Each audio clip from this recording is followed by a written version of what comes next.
কালকে হয়েছে 6 জনের, আজকে হয়েছে 47 জনের, টোটাল 53 অ্যাকিউজড চার্জ গঠন অলরেডি হয়ে গেছে। বাকি যাদের ছিল কোম্পানি সহ তাদের উনি চার্জ গঠন করেছেন, দু একজন বাকি আছেন, যেটা আগামীকাল হবে। গঠন হয়ে গেলে এবার সাক্ষী চালু হবে।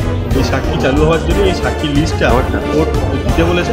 2-3 সাক্ষী যারা স্পর্শকাতর পার্থবাবুর ক্ষেত্রে, তাদেরকে আগে এক্সামিন করে নিতে হবে।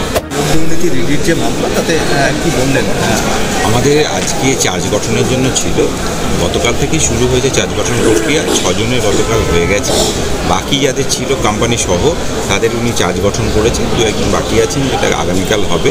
এবং এরপরে যেটা মূল যে অর্ডারটার আরেকটা পার্ট ছিল, সেটা হচ্ছে চার্জ গঠনটা হয়ে গেলে এরপরে যে 2-3 সাক্ষী যারা স্পর্শকাতর পার্থবাবুর ক্ষেত্রে, তাদেরকে আগে এক্সামিন করে নিতে হবে, তারপরে ওনার জামিনের ব্যাপারটা কনসিডার হবে।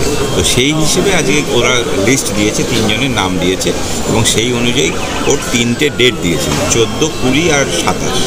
এই দিনেই যায়। সুতরাং বলা যায় যে এবার সাক্ষ্যদান প্রক্রিয়া শুরু হয়, শুরু হয়। কালকে হয়েছে 6 জনের, আজকে হয়েছে 47 জনের, টোটাল 53 অ্যাকিউজড চার্জ গঠন অলরেডি হয়ে গেছে। এবং একজন 28 নম্বর অ্যাকিউজ পার্সন, সে দিল্লিতে আছে, সে কালকে আসবে। তাকে 10:30টায় টাইম ফিক্স হয়েছে। তো কালকে সে এলে তার চার্জ আমরা জানি যে কারণ কি দেখানো হয়েছিল সেক্ষেত্রে। হ্যাঁ, যে অ্যাকিউজড 28 নম্বর অ্যাকিউজ যে দিল্লিতে আছে, সে শারীরিক অসুস্থতা আছে, তার অ্যাডভোকেট সেটা জানিয়েছে। তো সেই কারণেই সে আজকে আসতে পারেনি। তো সে দিল্লি থেকে কালকে এলে আর এখনও পর্যন্ত আমরা জানি যে চার্জশিটে লিপসেন মাউন্ট সংস্থারও নাম ছিল। ওই সংস্থার বিরুদ্ধে কি চার্জ গঠন হয়েছে?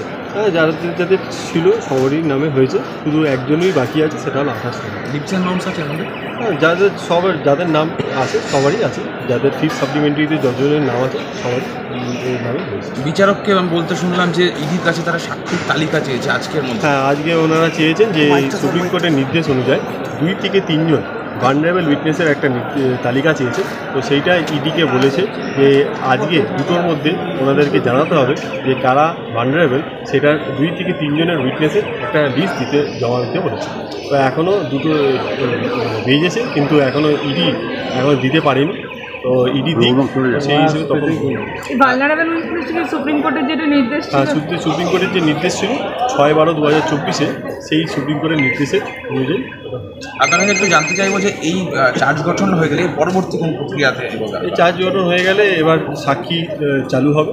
এই সাক্ষী চালু হওয়ার জন্য এই সাক্ষীর লিস্টটা কোর্ট দিতে বলেছে। এবং ইডি এখানে যতগুলো উইটনেস আছে সেটার মধ্যে থেকে ভালনারেবল কারা এই কেসে সব থেকে ভাইটাল, তো সেইগুলোই এখন লিস্ট জমা দিই, তারপরে সাক্ষীর প্রক্রিয়া চালু হবে। বাংলা হান্টের আরও খবর দেখতে নজর রাখুন। বাংলা খবর মানেই বাংলা হান্ট।